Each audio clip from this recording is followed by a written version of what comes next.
Что бы он хотел сказать вам прямо сейчас? Я вспоминаю, как ты уходила от меня.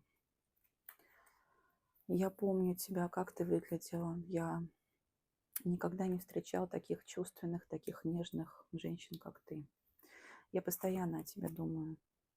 Я думаю о том, какая бы у нас была счастливая семья. Я думаю о том, что ты идеально подходишь мне как женщина. И ты для меня целый мир. Ты именно та, кто идеально подходит на роль моей жены.